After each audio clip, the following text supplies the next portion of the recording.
Papantayin natin yan. Teka lang. Parang may malakas na pwersa akong nasasabot. Oo. Kalapit dito. Kumain bro. Kumain bro. Wala. Si Kamoy bro. Sa tabayan bro.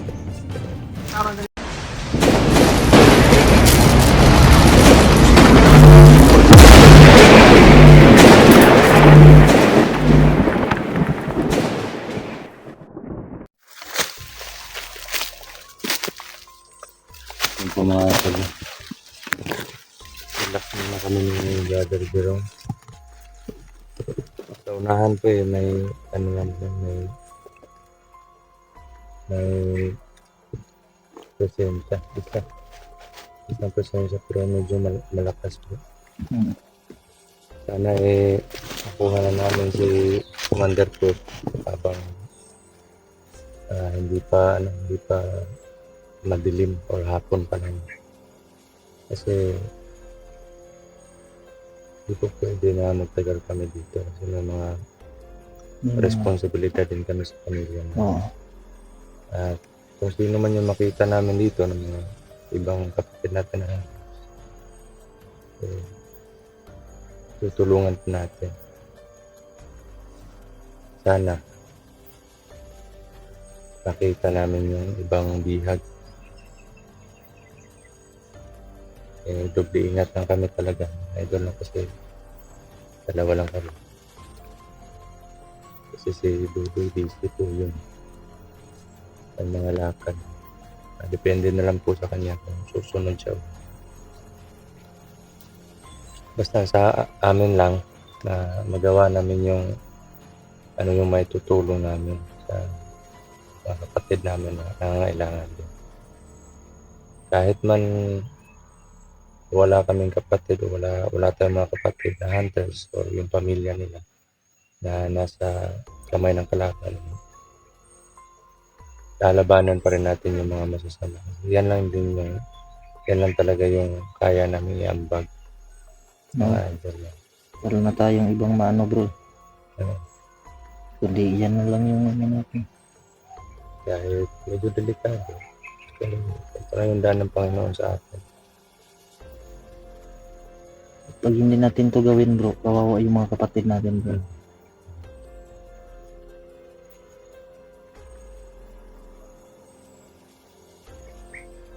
Kaya relax muna tayo. Nag-ipon muna tayo ng lakas kahit saglit.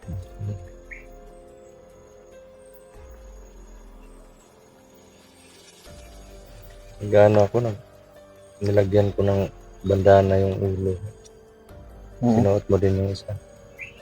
Kasi yung mga idol pag nagpapawis, tumutulo yung dito, yung pawis tapos mahapdi sa mata. Nakaka-distract pag nasa laban. Yung bandana ko, yung isa. Kung may anting-anting, hindi ko muna sinuot kasi parang hindi ko pa tali kontrolado lahat talaga. At dapat compatible sila doon sa sa suot kong anting-anting. Kaya masusuot ko lang yun kung kuha ko na yung ano, Yung anting-anting ko na nasa nasa kamay ni Phantom. Sana makuha natin bro. Ayan. Kasi pag hindi natin makuha bro, lalong lalakas yun bro. Ayun. So, pero J-Adventure 23. Oo. J-Adventure 23. Pa-support ko mga idol. Ito po yung location namin na ibang gubat. Ibang sultan po dito. Medyo nakakatakot nga dito mga idol. Kasi May ano yung kumpra. wala kang ibang makita kundi lahat damo. At yun. Para po sa mga kapatid natin na nasa ibang bansa na naipit ngayon sa gera. Yung sa Middle East, magdasalan po palagi. Huwag na huwag pong ganap po sa kasi kahit nasa explore din po kami, pinagdarasal po namin lahat. Kahit po nung nung kinabukasan natin lahat, kahit ng mga kababayan natin, tulad namin, Pinas, darasal po kami. Kasali po kami palagi sa mga dasal namin. Pag lang po mawalan ng pag-asa, kasi lahat ng buhay may trials. Kapit mo tayo sa Panginoon. At saka hindi naman yan palagi ganyan bro. May katapusan din yan mga idol. At yun, awareness naman sa iba na hindi naniniwala sa mga vampira, sa mga black magic. Awareness lang po. Malapit na magsimula. Ang paglabas na. Kaya siguro bro, nakaganito yung mundo bro. Dahil sa ganyan bro, no? Sa hindi maniniwala. Yan. Diyan nagsisimula talaga. Sa hindi maniniwala. Kaya dito kami. Power po. Lahat na hindi naniniwala. Kahit doon sa mga naniniwala, dapat maging aware. Kailangan po yung may fighting skills lahat. Sa simpleng pag-i-sparring lang po ng mga walis tinting o yan. Kahit stick, Stick. Para rin mga idol, may magamit din tayo sa paglalaban. Sanayin yung sarili. Para pagdating ng panahon, may protection tayo mga idol. Hindi tayo papayad na mamatay lang na walang laban-laban. Kahit laban. Ganito kalaki lang na kahoy mahawakan mo, di may pangdepensa ka na sa katawan mo. Hindi ka malapitan. Habang nakikipag-away po sa mga masasama, dapat saktitin o pangbitin. Rebuke or yung pangalan ng Panginoon in Jesus name. Yan yung pinakamalakas na natin. Paghaluin nyo lang po yung fighting skills at pagdarasal habang nakikipaglaban. Yan yung pinakamabisa sa dapat. Sa darating po yung panahon na wala ng barel na putok dahil sa mga gospel. Kaya igihan nyo po na mag-practice. Kahit walang trainer. Kahit at kayo. Marami naman sa YouTube bro yung nagtitrain. Tutorial. Ng mga tutorial. Nood lang po kayo. Kahit mga ilang steps lang po yung magawa ninyo. Paggamit po yan. Unang-una yung makikita nyo kung paano i-safety yung sarili ninyo. Wala namang masama sa tumakbo. Paano man tawagan yan. Pero ang importante po dyan, sa panahon ng kagipitan or yung magipit na, may magagamit kami para Oo. lumaki. Kahit self-defense. Paano kayo makailag? Hmm. Dami bro. Minsan nga bro ako, nag-ano ako sa YouTube eh. Oo, kasi marami din mga steps na hindi pa natin alam. Oo. Kasi may kanya-kanyang ano yan eh, may kanya-kanyang estilo yung pakikipaglaban ng fighting skills.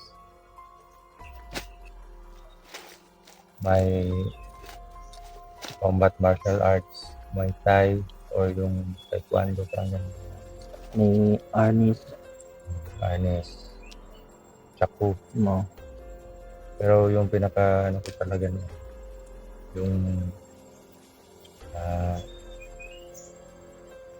harness at ano, yung humahawak ng sandata, yung itak. Utak ko. Sa tribo ko po yan natutunan. Hawak ng itak. Marami po yan. Ano po yan dito sa Pinas. Mga bilibundoko. Yung mga natives. Yung madalas gumagamit ng itak. Ano yun? Bandi tayo. Kunin natin yung isa. Nasa unahan. Bandi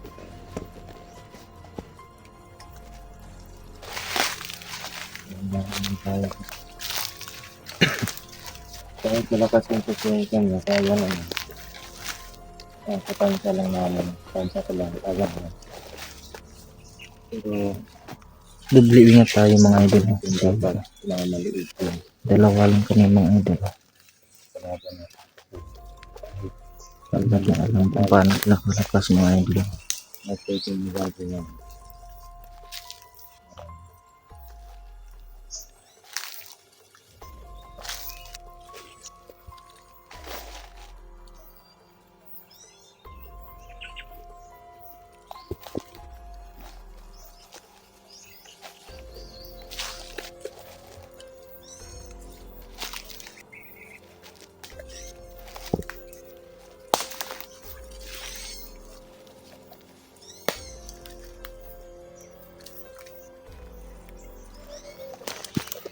Yan lang yung presensya na diba? Oo, yun sa unahan. Hindi ko na makita ba kayo sa pagbiliban. Kasi may ibon mo ba ang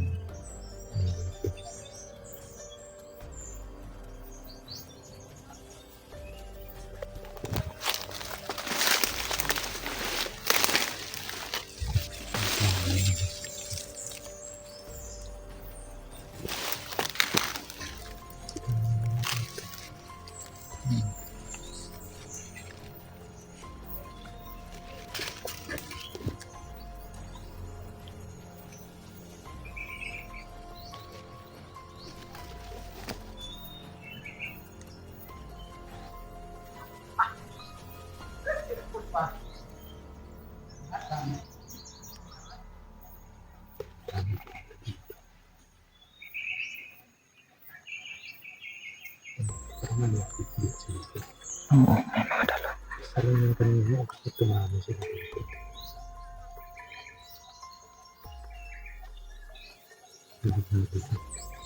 May mga kalaban na nagtatago ng enerhiya. Isa lang yung nasasagat natin pero marami pala. Saan kaya pupunta yun bro? Yung hindi namin nasasagat, eh parang dumaan lang sila. At pero yung presensya ng nakasagat namin yung isa, Diyan sa andun unahan. pa rin sa unahan pero hindi namin makita. Baka nakasabililang.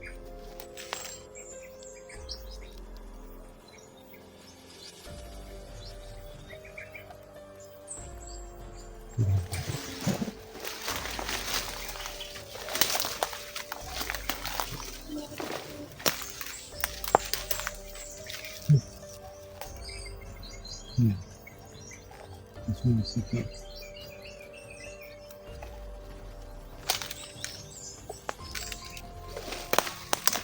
Yan bro.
yan.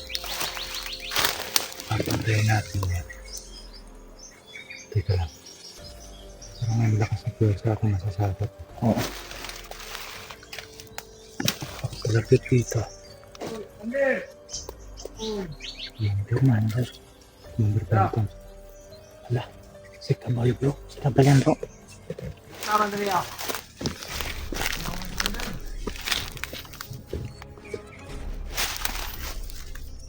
At sama si Commander Phantom. Tutugay na rin.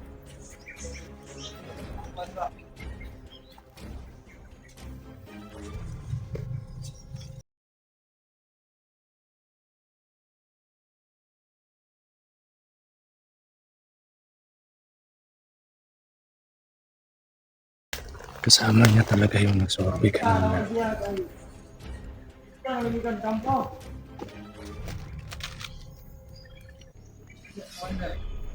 Masih Commander ko sila. Diya, mo? Diba na gila pangita naman siya, no? Si Nunong Phantom. Kagambiyag, dalan sa kampo. Si Commander Gustav andun sa kampo. Pangita naman siya kay Kaya hinahanap nila si mga tawon, mga tulan na to. Phantom. Si mga Kasi tawon to. pupuntahan nila. Phantom sa kampo, gaya. Duha ko sa tao to. Siguro si Commander Phantom yung nag-hatol sa kanila. Oo, siguro. Delikado ito. Pero Ang sama, Lita Ria. Masama ang kutuli dito bro. May nakasulod na kalawan. Kalawan?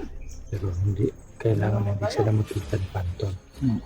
Yun yung kailangan natin para hanapan natin yung parang. Kasi pag magkasama silang dalawa, mahihirapan tayo. Kamera. Kamuta ka dala. Layo ko. Kapan ba? Tawag ba ito eh. Commander Phantom dito aron. Tawag ba ito?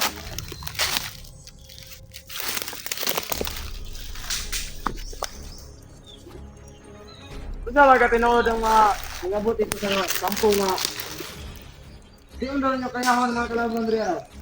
Sila. Ano sa asla doon natin?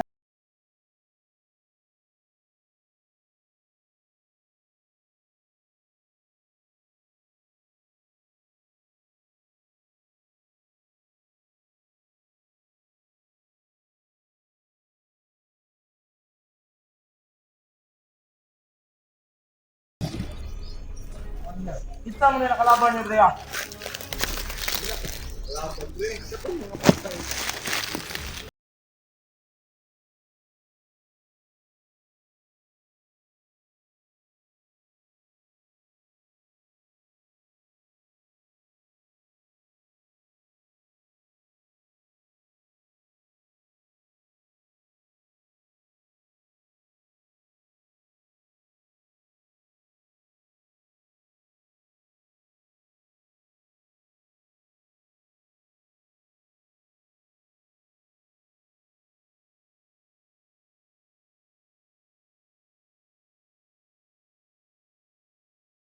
Ay, ang pagahiyay na. Siguro karon. Kaya ako na ko siya. Siya lang isa. Nabiyag mo na siya kaysa ni Kapag. Nga nga nakabuhi man. Kabantay po niya. Siguro kami ganan laway. Ang nagbanda daw ito, kaya nangamatay man daw. Okay. Alam na nila kung ano lakas bro. Pero makita na na. Isara ang panulingan yun. Malakas yun. Pwede ako ang mamatay. Pwede ko siya. Pwede siya? Na. Pero murag mas gusto ginagawa nga siya kung pat yun. Bener. Na? Anong dalali mang kapirme? Gutom na ko ba? Wala na kay kaon. Ay. Unsa man di Phantom nga. Di man pasano niya nga awan. Ano mga matay kaya wala mga kusog. Ayaw ka pala ka. Ngayon ka rin sa kampo. Pinagdala ko mga pagkaon dito ah.